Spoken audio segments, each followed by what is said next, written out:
मित्रांनो, स्वागत आहे तुमचं MPSC सक्सेस स्पॉट ह्या आपल्या एक शैक्षणिक यूट्यूब चॅनलमध्ये. तर पहा मित्रांनो, आज आपण ठाणे शहर पोलीस दलाचा जो 2024मध्ये पेपर झालेला होता तो आपण आज इथे पाहणार आहोत. तर व्हिडिओ शेवटपर्यंत पाहायचा आहे आणि व्हिडिओला एक लाईक इथं नक्कीच करायचा आहे. पहा मित्रांनो, येणाऱ्या 2026मधील पोलीस भरतीसाठी हा जो पेपर आहे तो इथं अत्यंत महत्त्वाचा ठरणार आहे, कारण याच पेपरमधील जवळपास 20 ते 30% प्रश्न हे रिपीट होणार आहेत.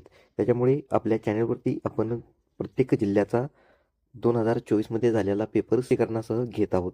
त्यामुळे तुम्ही सर्व जिल्ह्याचे जे पेपर आपण घेतलेले आहेत त्याचे व्हिडिओ तुम्ही पूर्णपणे पाहून घ्यायचे आहेत, जेणेकरून त्यांचा तुम्हाला नक्कीच फायदा होणार आहे. चला तर मग व्हिडिओला सुरुवात करूया. पहा, प्रश्न क्रमांक पहिला आहे, अस्थी किंवा हाडे ठिसूळ होण्यासाठी खालीलपैकी कोणत्या मूलद्रव्याचा अभाव कारणीभूत असतो?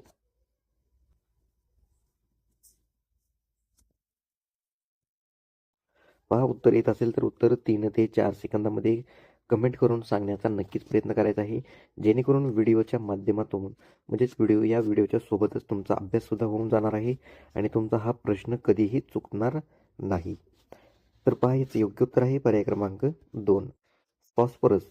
पहा, अस्थी किंवा हाड हे ठिसूळ होण्यासाठी फॉस्फरस या मूलद्रव्याचा अभाव हा कारणीभूत असतो. पहा, अस्थी किंवा हाड हे शरीराच्या सापळ्याचे भाग आहेत, यावर आपलं शरीर हे उभं राहतं.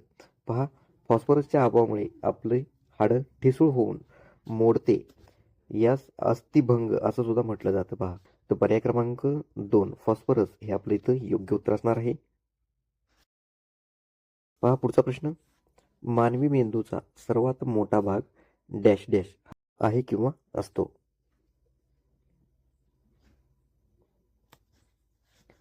तर योग्य उत्तर आहे पर्याय क्रमांक 3, प्रमस्तिष्क. पहा, मानवी मेंदूचा सर्वात मोठा भाग हा प्रमस्तिष्क हा असतो आणि हा जो भाग आहे तो 2 गोलार्धाचा बनलेला असतो. लक्षात ठेवा, 2 गोलार्धाचा हा जो प्रमस्तिष्क भाग आहे तो 2 गोलार्धाचा बनलेला असतो. हे सुद्धा इतर नक्की लक्षात ठेवायचं आहे. पुढचा प्रश्न पाहूया, प्रकाश संश्लेषणादरम्यान खालीलपैकी कोणता वायू शोषला जातो?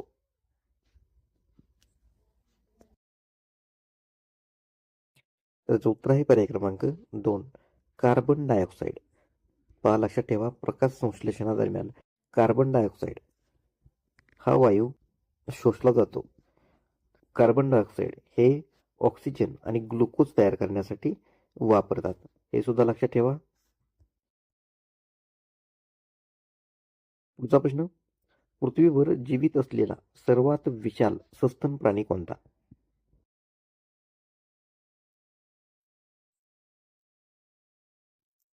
तर योग्य उत्तर आहे पर्याय क्रमांक 4, निळा देवमासा. पहा, निळा देवमासा हा पृथ्वीवर जीवित असलेल्या सर्वात विशाल सस्तन प्राणी आहे. पुढचा प्रश्न, सध्या कोणत्या देशाने ओपेक सोडण्याचा निर्णय घेतलेला आहे?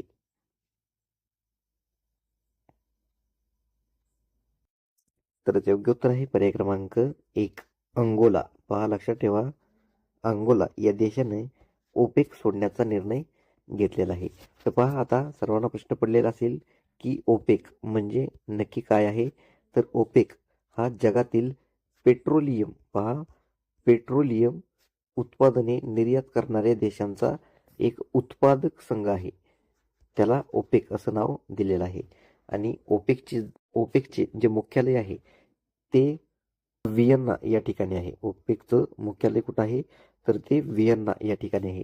तर व्हिएन्ना म्हणजेच ऑस्ट्रियाची ती राजधानी आहे. हे तीनही गोष्टी लक्षात ठेवायच्या आहेत. पहा, पुढचा प्रश्न, 16व्या वित्त आयोगाच्या अध्यक्षपदी कोणाची निवड करण्यात आली?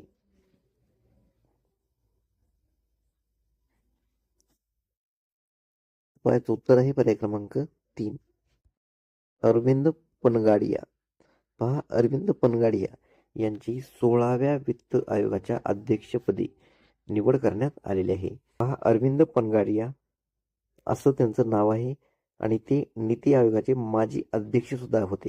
वित्त आयोगाची स्थापना हे राष्ट्रपती करत असतात आणि राष्ट्रपती 280च्या कलमानुसार वित्त आयोगाची स्थापना करत असतात. तसेच पहा, 16व्या वित्त आयोगाचे सचिव कोण होते, तर ते होते ऋत्विक रंजन पांडे आणि अध्यक्ष कोण होते, तर अरविंद पनगारिया हे अध्यक्ष होते.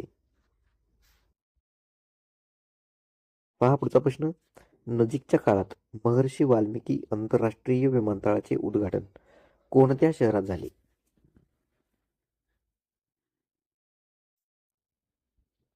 तर योग्य उत्तर आहे पर्याय क्रमांक 4, अयोध्या. पहा, नजीकच्या काळामध्ये महर्षी वाल्मिकी आंतरराष्ट्रीय विमानतळाचं जे उद्घाटन आहे ते ते अयोध्या शहरात झालेलं आहे. आंतरराष्ट्रीय विमानतळ अयोध्या धाम म्हणूनही ओळखले जाते. पुढचा प्रश्न पाहूया. सध्या पुढीलपैकी कोणती भाषा अभिजात भाषा म्हणून भारतात ओळखली जात नाही? पहा, नाही असं विचारलेलं आहे. तर योग्य उत्तर आहे पर्याय क्रमांक 4, गुजराती. पहा, गुजराती ही अभिजात भाषा नाही, हे लक्षात ठेवा. भारत 11 भाषांना अभिजात भाषा म्हणून मान्यता देतो. दुसरा प्रश्न, अयोध्येतील राम मंदिरातील बालरूपातील रामाची मूर्ती कोणी बनवली आहे?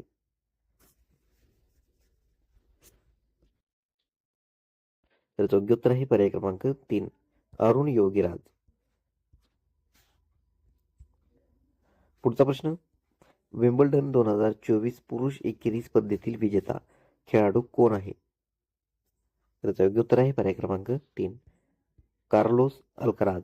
पहा, कार्लोस अल्कराज हे विम्बल्डन 2024 मधील पुरुष एकेरी स्पर्धेतील विजेता खेळाडू ठरलेले होते. पर्याय क्रमांक 2, कार्लोस अल्कराज. पुढचा प्रश्न पाहूया. ठाणे जिल्ह्याचे विद्यमान पालकमंत्री कोण आहेत?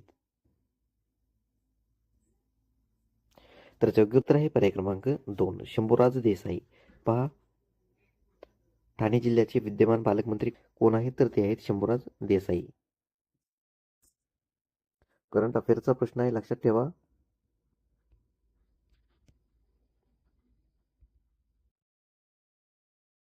पुढचा प्रश्न, महाराष्ट्राचे सध्याचे राज्यपालांचे नाव काय आहे? पहा, म्हणजे सध्याचे महाराष्ट्राचे राज्यपाल कोण आहेत? तर योग्य उत्तर आहे पर्याय क्रमांक 1, CP राधाकृष्णन. पुढचा प्रश्न पाहूया. बिमस्टेक या प्रादेशिक संस्थेमध्ये खालीलपैकी कोणत्या देशाचा समावेश होत नाही? पहा, होत नाही असं विचारलंय. तर योग्य उत्तर आहे पर्याय क्रमांक 4, अफगाणिस्तान. पहा, अफगाणिस्तान या देशाचा समावेश बिमस्टेक या प्रादेशिक संस्थेमध्ये होत नाही. तर बिमस्टेक ही एक आंतरराष्ट्रीय संघटना आहे. यात बांगलादेश, भारत, म्यानमार, श्रीलंका, थायलंड, भूतान आणि नेपाळ हे 7 देश समाविष्ट आहेत. म्हणजेच पर्याय क्रमांक 4 आपलं योग्य उत्तर इथं असणार आहे.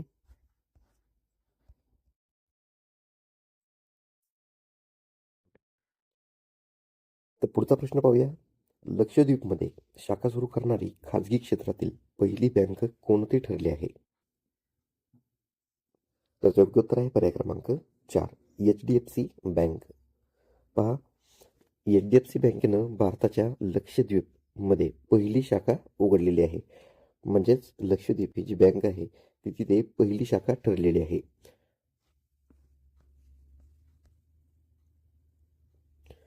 पुढचा प्रश्न, महाराष्ट्रातील खालीलपैकी कोणते शहर राष्ट्रीय महामार्ग क्रमांक 65 वर वसले आहे?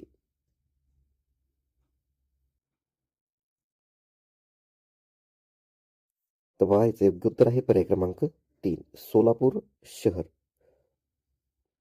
तर पहा, सोलापूर शहर हे राष्ट्रीय महामार्ग क्रमांक 65 वर वसलेला आहे. पहा, हा मार्ग पुण्यापासून सुरू होतो आणि मच्छलीपट्टणम येथे संपतो. पहा, हे सुद्धा लक्षात ठेवा, पुण्यापासून सुरू होणे आणि मच्छलीपट्टणम येथे संपतो.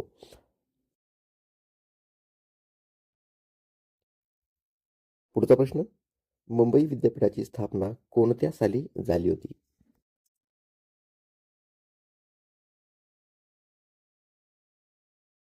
तर योग्य उत्तर आहे पर्याय क्रमांक 1, 1857. पहा, मुंबई विद्यापीठाची स्थापना 1857 या साली झाली होती आणि याची स्थापना कोणी केली होती असा प्रश्न विचारला. जॉन विल्सन यांनी केली होती. कोणी केली होती? John Wilson. 1857 या साली मुंबई विद्यापीठाची स्थापना जॉन विल्सन यांनी केली होती. पुढचा प्रश्न पहा. वर्धा नदीच्या खोऱ्यात सापडणारे महत्वाचे ऊर्जा साधन टिंबटिंब आहे.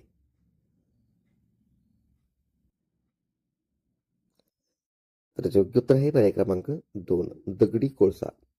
तर वर्धा नदीच्या खोऱ्यामध्ये दगडी कोळसा हे सापडणारे महत्वाचे ऊर्जा साधन आहे. पुढचा प्रश्न.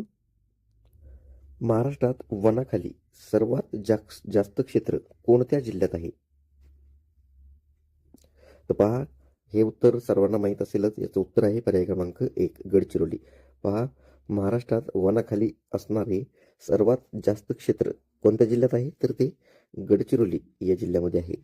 आणि ते किती टक्के क्षेत्र आहे? तर पहा, टक्के सुद्धा लक्षात ठेवा. 68.81 68.81% इतकं क्षेत्र जंगलासाठी आहे, हे सुद्धा लक्षात ठेवा. पुढचा प्रश्न. खालीलपैकी पर्जन्यछायेच्या प्रदेशामध्ये डॅश डॅशचे स्थान आहे. तर योग्य उत्तर आहे पर्याय क्रमांक 2 वाई. पहा, पर्जन्यछायेच्या प्रदेशामध्ये वाईचं स्थान आहे. पुढचा प्रश्न.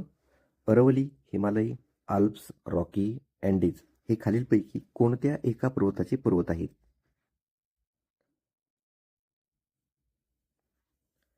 तर योग्य उत्तर आहे पर्याय क्रमांक 2 वलीय पर्वत. पहा, अरवली पर्वत, हिमालय पर्वत, आल्प्स पर्वत, रॉकी पर्वत आणि अँडीज पर्वत, तर हे 5 पर्वत वलीय प्रकारचे पर्वत आहेत. पर्याय क्रमांक 2 आपले योग्य उत्तर असेल. पुढचा प्रश्न. प्रदूषणामुळे वातावरणातील कार्बन डायऑक्साईडचे प्रमाण वाढते तेव्हा डॅश डॅश.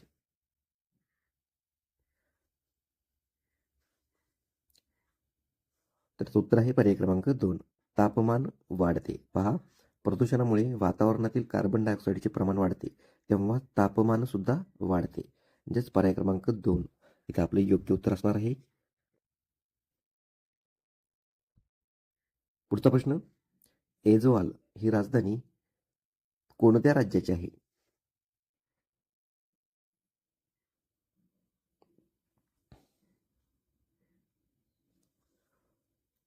तर योग्य उत्तर आहे पर्याय क्रमांक 3 मिझोरम. पहा, एजोवाल ही जी राजधानी आहे ती मिझोरम या राज्याची आहे. तेच पर्याय क्रमांक 3 आपले योग्य उत्तर असेल. तेच पहा, जर विचारलं की ऐझवाल या राज्याची ऐझवालची स्थापना कधी झाली, तर पहा 20 फेब्रुवारी 1987 साली ऐझवालची स्थापना झालेली आहे. पर्याय क्रमांक 3 इथं आपले योग्य उत्तर असेल. पुढचा प्रश्न पहा. कस्तुरी मांजर महाराष्ट्रात कोणत्या राज्यात आढळते?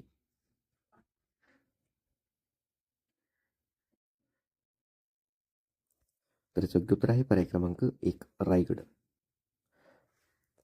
तर पहा, कस्तुरी मांजर हे महाराष्ट्रात रायगड जिल्ह्यामध्ये आढळते. तेच पहा, या कस्तुरी मांजरालाच जवादी मांजर असं सुद्धा म्हटलं जातं. दुसरं नाव कोणतं आहे? जवादी मांजर. असं जवादी मांजर आणि कस्तुरी मांजर असे दोन्ही नावानं त्याला ओळखलं जातं. पुढचा प्रश्न. महाराष्ट्रातील डॅश डॅश या जलविद्युत प्रकल्पास अर्वाचीन महाराष्ट्राची भाग्यरेखा असं संबोधलं जाते.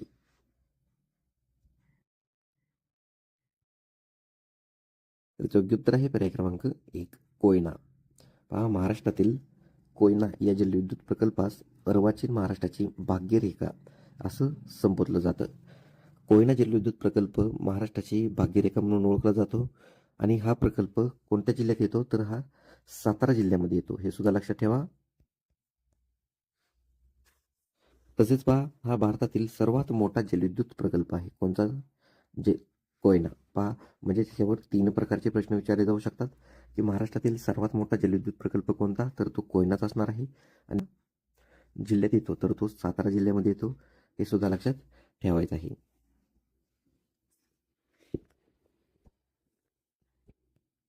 पुढचा प्रश्न पाहूया.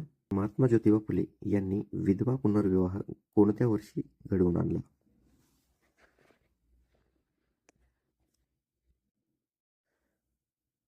तर योग्य उत्तर आहे पर्याय क्रमांक 3, सन 1864, 8 मार्च 1864 या रोजी महात्मा ज्योतिबा फुले यांनी विधवा पुनर्विवाह घडवून आणलेला आहे आणि तो गोखले यांच्या बागेत त्यांनी घडवून आणला. पहा, दोन्ही गोष्टी लक्षात ठेवा. गोखले यांच्या बागेत 8 मार्च 1864 रोजी महात्मा ज्योतिबा फुले यांनी विधवा पुनर्विवाह घडवून आणलेला आहे. आणि तसेच पहा, त्यांनी कोणाचा पुनर्विवाह केला होता? तर यशवंत आणि राधा, यशवंत व राधा यांचा त्यांनी महाराष्ट्रातील पहिला आंतरजातीय विवाह करून दिला होता.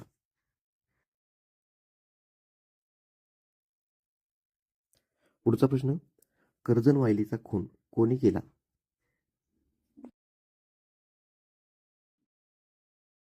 तर योग्य उत्तर आहे पर्याय क्रमांक 3, मदनलाल धिंगरा. पहा, मदनलाल धिंगरा यांनी कर्जन वायलीचा खून केला होता. पुढचा प्रश्न, खालीलपैकी कोणत्या देशाचे राष्ट्राध्यक्ष भारताचे प्रजासत्ताक दिन 2024 चे प्रमुख अतिथी होते?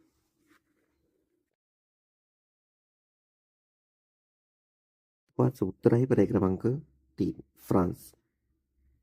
तर पहा, फ्रान्स या देशाचे राष्ट्राध्यक्ष भारताचे प्रजासत्ताक दिन 2024 चे प्रमुख अतिथी होते. तर त्यांचं नाव काय आहे? तर इमॅन्युअल मॅक्रॉन हे असं त्यांचं नाव आहे. इमॅन्युअल मॅक्रॉन असं त्यांचं नाव आहे.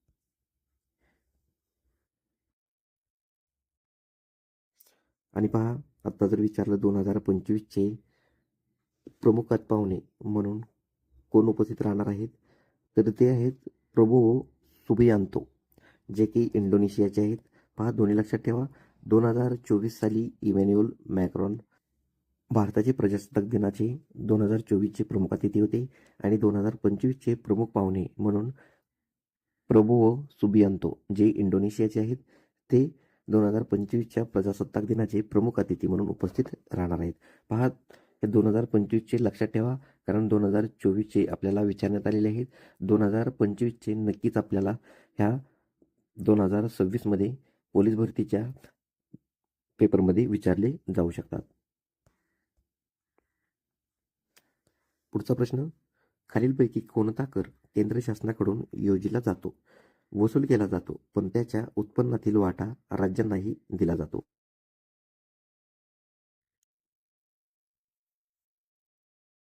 तर उत्तर आहे पर्याय क्रमांक 1, प्राप्ती कर.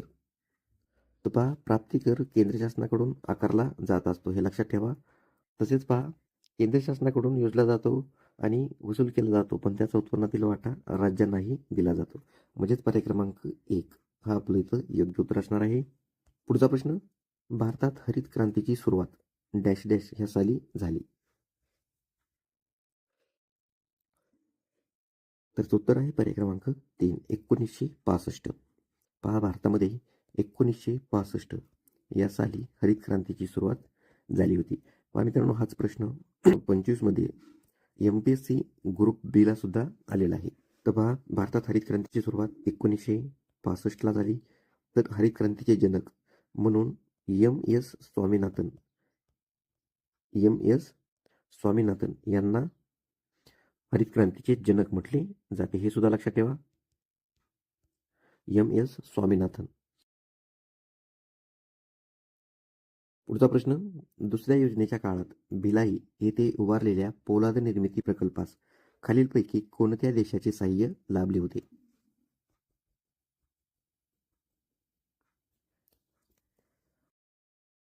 तर याचे योग्य उत्तर आहे पर्याय क्रमांक 3, सोव्हिएत युनियन. पहा, दुसऱ्या योजनेच्या काळात, दुसऱ्या पंचवार्षिक योजनेच्या काळामध्ये भिलाई येथे उभारलेल्या पोलाद निर्मिती प्रकल्पास सोव्हिएत रशियाने मदत केली होती. पहा, 1955 मध्ये USSR म्हणजेच रशियाच्या मदतीने हे स्थापित केले होते प्रकल्प भारताच्या छत्तीसगड राज्यामध्ये आहे, हे सुद्धा लक्षात ठेवा. कुठं आहे? छत्तीसगड राज्यामध्ये हा भिलाई पोलाद प्रकल्प आहे. पुढचा प्रश्न, शेती व ग्रामीण विकासाची राष्ट्रीय बँक नाबार्ड याची स्थापना केव्हा झाली होती?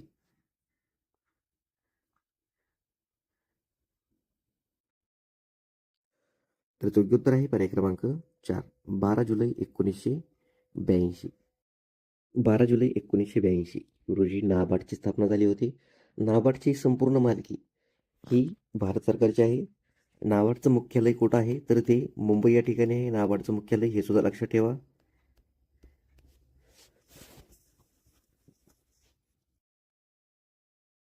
पुढचा प्रश्न, महाराष्ट्रामध्ये मुख्य कोरडवाहू शेती संशोधन केंद्र खालीलपैकी कुठे कार्यान्वित केले आहे? तर तो उत्तर आहे पर्याय क्रमांक 3, मोहोळ. महाराष्ट्रामध्ये कोरडवाहू शेती संशोधन केंद्र मोहोळ कानेरी या ठिकाणी आहे. मोहोळ कानेरी. मोहोळ हे सोलापूर जिल्ह्यामध्ये आहे.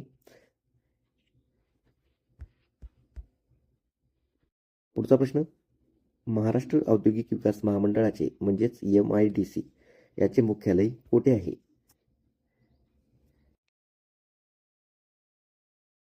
तर योग्य उत्तर आहे पर्याय क्रमांक 4, मुंबई. MIDCचं मुख्यालय मुंबई या ठिकाणी आहे. मुंबईच्या विविध भागात औद्योगिक क्षेत्र विकसित केले आहेत.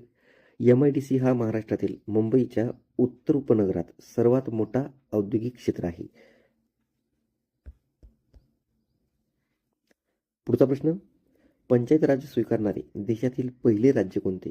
पहा, अतिशय महत्वाचा प्रश्न आहे. तर उत्तर आहे पर्याय क्रमांक 2, राजस्थान. राजस्थान हे पंचायत राज स्वीकारणारे देशातील पहिले राज्य ठरलेलं आहे.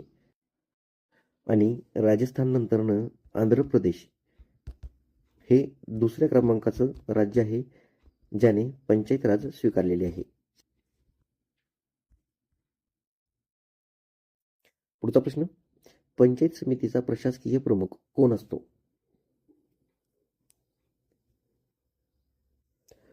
तर उत्तर आहे गटविकास अधिकारी. पहा, पंचायत समितीचा प्रशासकीय प्रमुख हा गटविकास अधिकारी असतो.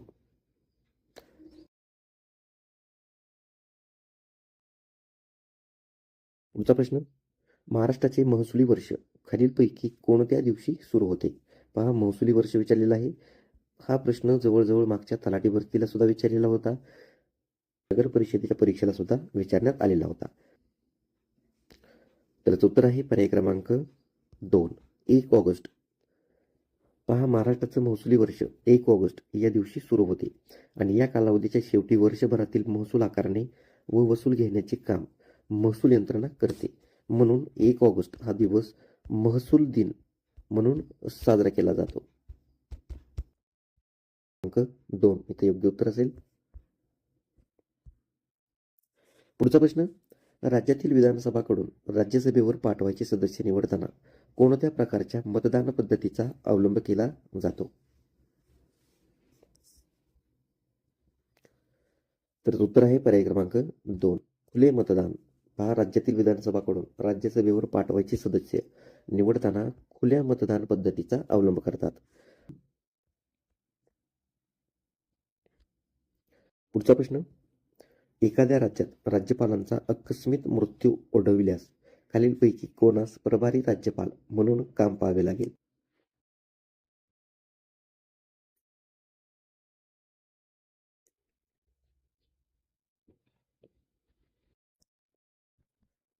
त्याचं उत्तर आहे पर्याय क्रमांक 1, उच्च न्यायालयाचे मुख्य न्यायाधीश. लक्षात ठेवा, राज्यपालाचा आकस्मिक मृत्यू ओढवल्यास उच्च न्यायालयाचे मुख्य न्यायाधीश राज्यपाल म्हणून काम करतात आणि भारत देशामध्ये सर्व राज्यांचे राज्यप्रमुख राज्यपाल असतात, हे लक्षात ठेवा. पुढचा प्रश्न, महाराष्ट्राच्या विधान परिषदेच्या सभासदांची मुदत राज्यसभेच्या सभासदांच्या मुदती इतकीच म्हणजेच डॅश डॅश इतकी असते.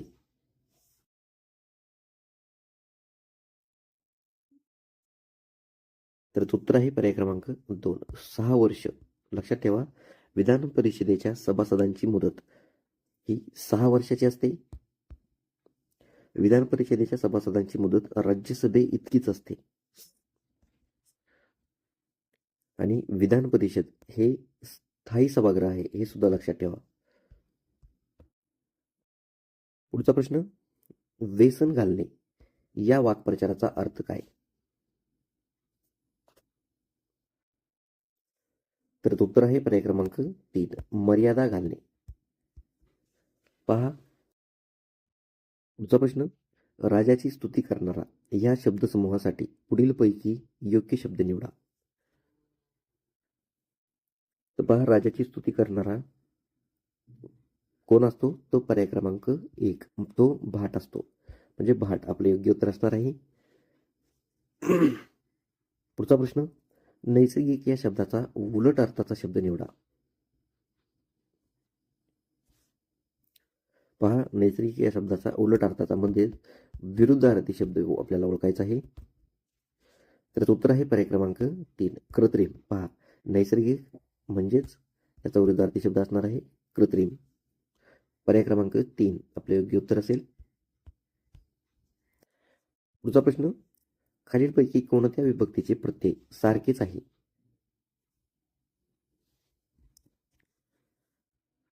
तर उत्तर आहे पर्याय क्रमांक 4, द्वितीया आणि चतुर्थी.